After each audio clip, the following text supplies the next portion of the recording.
So I would walk to school for quite a long distance. What distance was it? I want to know. I would walk 9 kilometers in the morning and walk back 9 kilometers back home in the evening. And sometimes, the animals, Masai Mara, yes.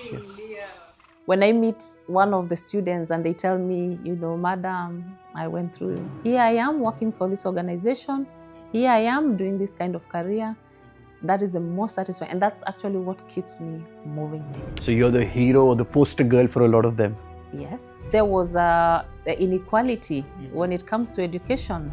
Like my community would prefer to have the boy child go to school and the girl child not to go to school. When it comes to sports, Kenya has the brilliant runners. The second I faintly remember, back in the day when I was growing up, Kenya used to have a national cricket team for sports. What do you think are the prime areas of sports? How difficult was it to leave a job in the ministry and then start a school which you don't even know how many students you will cater to? Oh, that was the most, I can say, difficult moment of my time. What's the biggest challenge you think you have running a school?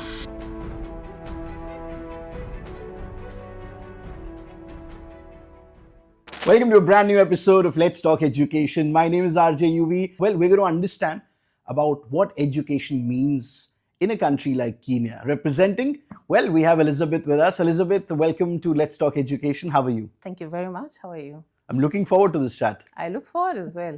Superb. So, to begin with, if you have to explain to the world about the country you come from, which is Kenya, how would you explain that? First of all, as I said, my name is Elizabeth Ratia and Tutu. I come from Kenya, a remote place back in Kenya called Masai Mara. That is where I run my school. So basically, we have different types of schools back in Kenya. We have day schools, we have boarding schools, and we have mixed, both boys and girls schools. We have both day and boarding schools as well. All right, Elizabeth, I would want to know about your journey. How did you come into this fore of head that I would want to take up education seriously as an educator? How did that come to your head? Great. So Elizabeth is someone who grew up from humble background. Again, back from Masai Mara, a village, remote area where education was actually very scarce. And I was one of the lucky people to have been taken to school by my parents. So I would walk to school for quite a long distance. What distance was it? I want to know. Oh, I would, in fact, we had about like 9 kilometers. And you used to walk 9 kilometers? Yes, I would walk 9 kilometers in the morning and walk back 9 kilometers back home in the evening. And sometimes, the animals, living near, where the animals are, wildlife. So I got a lot of encouragement from my parents, and I managed to go to school and really focused, worked hard. And by the time I did the 844 system, by the time I sat for my national examinations, I actually became the second top girl in the district. Wow. And was taken to one of the best schools in Kenya. So you were a good student? Absolutely. But so good to know that your parents were encouraging of a girl child to go and study. Yes. That's also been lucky. Totally. I was lucky. That's right. Yeah, so all through, I really worked very hard, went to a school called the Kenya High School. It was a girls' school. Finished school, joined my university, and, I just proceeded well. Then I thought... So what did you study? Well, I did business. Right. I did business. Sure. And got to work for government. And I managed to get a position at the ministry. So most of the times we would visit various schools in different districts at that time. And every time we got to my own district, I realized that something was lacking. Yeah, something was lacking. We have a lot of children that were not able to access good education. Right. Some were not able to access any education at all, especially the girl child, like we had discussed before. Right. And that just motivated me to begin something, as little as it is. And that is how Narok County Academy was born. I opened doors around 11 years back. Right. And what I did was that I really encouraged to have the girl child join us. And you were all by your own, or you had support? Well, I had support from my spouse. I had support from my spouse. And basically, so that was family. Yeah. And in fact, the first year we opened the school, we had only 35 learners. Oh. 35 learners. And the second year came and we were around 74 learners. And out of the 74, actually almost half of them were sponsored children. I would go to the village, get the most vulnerable child, get the child that I could see was needy, but you know, sometimes most of them were actually smart. I got them really smart, but they had no opportunity to go to school. But was it challenging, you going and asking or, you know, explaining them, come study, you should study? Did the parents resist to begin with? Some did. Some did. How do you convince them? I really had to convince them. How? By, first of all, you know, me being part of the community, I would speak to them in my language and just tell them that I am a product of good education. So you also would wish your child to be the same as I am. And some would agree, some would not. But then I moved, at least we were able to move from one point to another. So we've had a couple of children that have gone through Narok County Academy, actually to positions of where they are right now, children that are working, who went through the school on a scholarship. As we continued growing, we managed to get people that came on board to assist in sponsoring these children, actually from all over the world. We've had children being sponsored by American well-wishers, others from Australia. We also had Kenyans who actually just chipped in to assist the children. So we had them on board. And as we continued, the school grew and we had, you know, all, you know, fully paid children. We had half-paying children, you know, sponsored children. And that is how the school actually grew up. 11 years into it. We are the best school right now in the region, if I may say. Wow. Yes. Only because I think you lead by example. Absolutely. You know, you understand the value of education probably, how important is it for a girl and even for a boy child to come study. Both of them. And then that gives them that knowledge of opening themselves to the world. You can't do that without education. Absolutely. And they took it positively. Right now, you go to Narok, I think they just don't take the kids to school for the sake of taking them to school. They actually want to give them the best and the best of education that is there. You had your job in the ministry, you said. How difficult was it to leave a job in the ministry and then, you know, start a school, which you don't even know how many students you will cater to? Oh, that was the most, I can say, difficult moment of my time. It was the most difficult moment. How did you take that decision? It wasn't easy. It wasn't easy, but I had to just make a decision and actually leave the city and just go back and start something little at home. And I got a lot of support from family. I got a lot of support from, you know, just the community leaders that, you know, would just tell me to keep pushing. And basically, I think that is what gave me motivation. And then what gave me motivation more also was seeing this child transform from, you know, basically knowing nothing to just being somebody. You could probably see your journey in a lot of those kids. That is the most of the satisfaction that I have. When I meet one of the students and they tell me, you know, Madam, I went through the Narok County Academy. Here I am working for this organization. Here I am doing this kind of career. That is the most satisfying. And that's actually what keeps me moving by the day. So you're the hero or the poster girl for a lot of them. Yes. An example that they look forward to. Absolutely. So 11 years, you started with 30 odd kids, growing to now 900. What's the plan for the next 5 years on a personal level, on how you plan to develop the system around? Okay. So first of all, is what I have been able to do is to make expansion within the institution. I can say we are quite bigger than we were before, so that we are able to accommodate as many children as possible. So we have a kindergarten section, a primary section, and now we have a junior secondary section. Right. My dream is to even one day have a university. Wow. Within the same institution. Yes. But the speed that you're going with and the support you have, I'm sure that that day is not too far. No. Super. Hopefully. So education, is it something that people or kids or families or parents for that matter, are excited to send their kids to learn and grow? Or is it still that there are things that you have to remove and eradicate for students to get enrolled for education? What is the scene like? Okay, from my example, basically, I run a school in a community where I come from, and we have schools in urban areas and rural areas as well, and the setup is totally different. So for my case, which is back in the rural area, where, in the community where I come from, which is the Maasai, people have now come to adapt to education. A few years ago, there was the inequality when it comes to education. Right. Like my community would prefer to have the boy child go to school and the girl child not to go to school, most likely to be married off, and you know, the parents make money by getting cows from the girls who are married off sometimes at very early stage. So we are now trying to see that the girl child is also appreciated by being taken to school.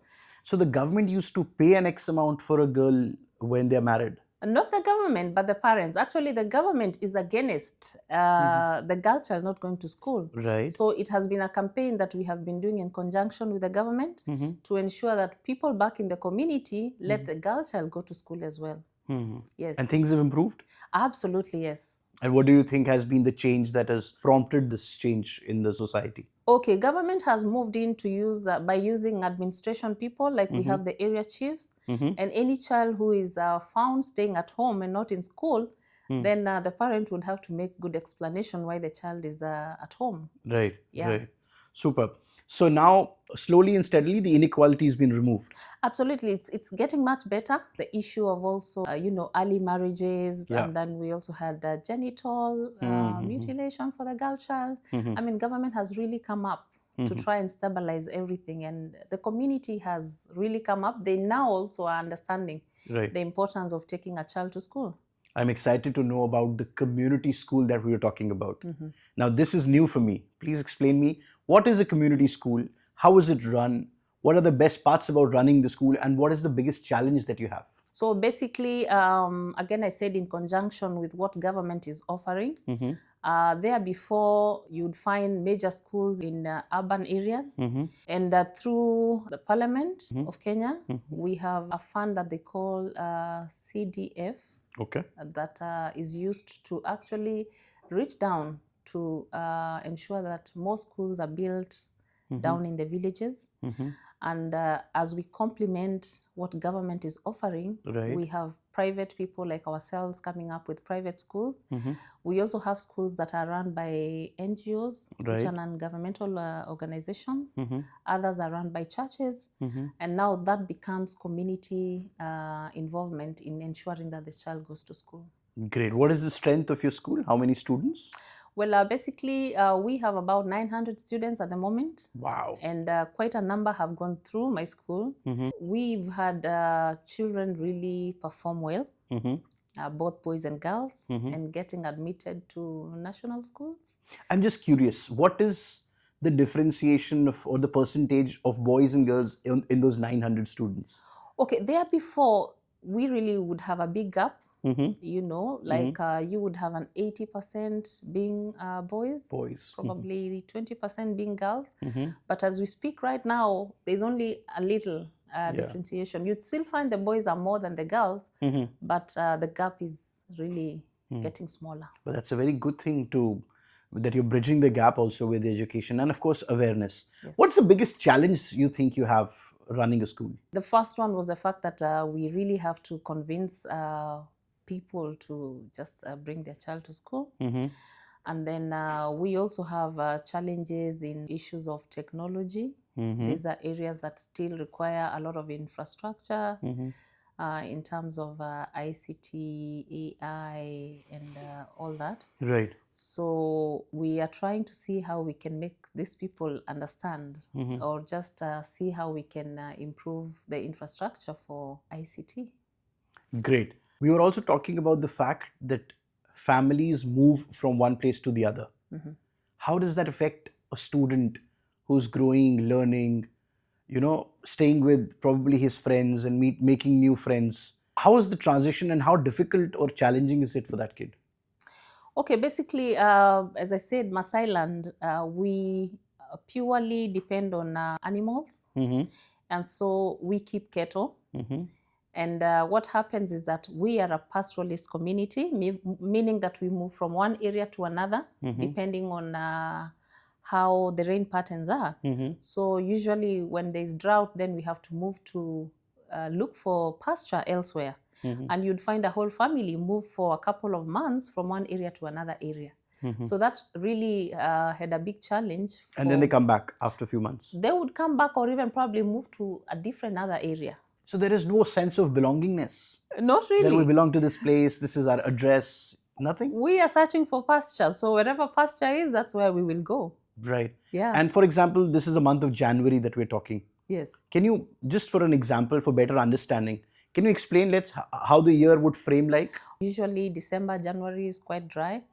February, and maybe there's a bit of rain in March. So you would find people move the animals to different areas actually within the country to just look for pasture. I mean, it would take them time.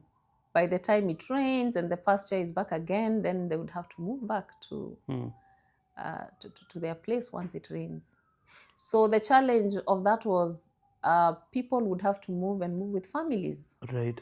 And having children maybe move schools from one area to another would be really a challenge. But the aspect of having the boarding schools is really assisting, because the children are kept in the boarding school as parents go to look for pasture. But have the parents or the families accepted the boarding culture? Yes, they have. Absolutely. Right. In fact, like in my case, I'd find parents really bring very young children, as young as 7 years when they're just starting school. Right. And they would say, we would like this child to board because we want them to get the best of the education, and we don't live where the school is. Right. Yeah, so we would want that child to be in boarding school. Right. Now, when I compare, or when possibly you can help us to know better, if we take the system, the education system there, versus, let's say, probably developed countries, when you look towards America, UK, etc., how do you rate, what is the major difference, and how do you think in the coming years you can bridge the gap? Okay, so Kenya has gone through different academic structures. Before we used to have the 7-4-2-3. What is this? Meaning 7 years in primary school, 4 years in high school, 2 years in senior high school, and then 3 years in university. Okay. So we moved from that and went to 8-4-4. Okay. 8-4-4 was 8 years in primary school, 4 years in secondary, and 4 years in university. Why the number of years of primary increased? Well, it was a system that they thought would work better. But then later on, we realized that, or the country realized that it is actually a system that is very examination oriented. It was so much, tough on exams and, trying to cram. Right. And back in 2017, we once again restructured our system, and we came with a CBE, which is competency-based education, and it is working fantastic. Great. That one now is more of a student or learner-centered. It is more of a competency. Right. And children are able to get to know what they want to do in the future. And we are also able to identify what the children are really good at quite in an early age. Great. So now, since 2017, you think they are being more ready for the global outreach? Totally. Totally. I mean, the two systems of the 8-4-4 and the CBE are totally, it's like different. I also need to understand education versus what is the extracurricular in the sports? Is that a focus area for schools and for the kids growing up? Yes, with now the new system, it encourages these children to have even a lot of extracurricular activities. The other one was examination oriented. You know, you really had to sit and do an exam for you to be able to move from one stage to another. But the CBE, we also look at what strengths does a child have. Right. A child could be good in sports and not really good at, studies. Studies. And so we help to build the exact path that the child is strong at. Right. So for us, when it comes to sports, Kenya has the brilliant runners. Absolutely. Athletics is one area. And the second, I faintly remember back in the day when I was growing up, Kenya used to have a national cricket team for sports. What do you think are the prime areas of sports? At the moment, yes. I can say athletics, we're still top as we speak right now, actually amongst the best in the world. Right.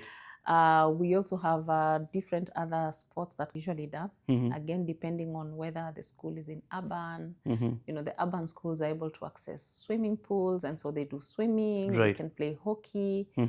And, back again in the rural areas, we have the basic common sports that children do in school. Right. What aspect is the practicality? How do you practically train students? Are there tours to, let's say, international shows or other places they can visit and learn and grow, etc.? Or is it limited or restricted to more of classrooms and studying from the book? So once again, that brings the issue of equity I was talking about, depending on where the school is located. The urban schools will have an edge of more access, Totally. etc. More access, and that's one of the challenges that we've realized with the CBE. So, yeah. So, Elizabeth, how are they bridging the gap between urban schools and schools in the rural? Are they doing, the government is doing efforts? They are putting an effort. They are putting an effort. Yeah, Right. but the inequity, for sure, it is there. Final couple of questions. What do you think lies ahead next 10 years? How do you think the students coming out from the rural areas, for example, what are they looking forward to, or what should we expect from them? First of all, so many schools have been put up by government through Constituency Development Fund, which is CDF. So we've seen a couple of many junior secondaries being put up. And at the same time, the government is really retooling the same teachers that work for government. Same to us who are in private schools, because we are working to complement the government. So there is a lot of retooling of teachers, bringing them back to up to speed with what is happening in the world. Right. Yeah, in terms of technology. So there's that kind of trainings that is going about. Great. My final question would be, how would you want the kids of tomorrow to represent Kenya? Like, for example, if I talk about my country, which is India, 2 years back, there were a lot of engineers. Everyone wanted to be an engineer. Everyone wanted to be a computer engineer. Then everyone wanted to be a journalist. It was mass communication and studies, journalism, media studies. Yes. What do you think for the next 4 or 5 years? What is the wave like? What are students more interested? What's that one OG course or that degree or that profession that kids from Kenya would want to pursue? Same for Kenya, if I may say. A few years ago, you'd find the same. I want to be a doctor. I want to be a pilot. But then things are coming down because our children are now adopting to other careers. Right. Which specifically not white collar. I mean, they don't go to school just to get white collar jobs. So they are appreciating other careers like farming. They are appreciating other careers like woodwork. And all these are programs that are put in the system, the CBE system. Children are coming up to know that I can be a musician and actually make money out of music. I can be a sports person, make money out of sports. The second thing is technology. The child today is really aggressive to know how the world is moving. So I'm seeing a Kenyan child in 10 years to come being technology, what can I call it? So they're more inclined towards technology. Absolutely, because they're very keen to know what is happening, and you'll find them engaging in these social medias and so many other things. So in terms of technology, I think a Kenyan child would be somewhere. It's so good to know that skill-based is the next thing. People want to adopt skills. They want to be skilled in a particular industry and field and then adopt.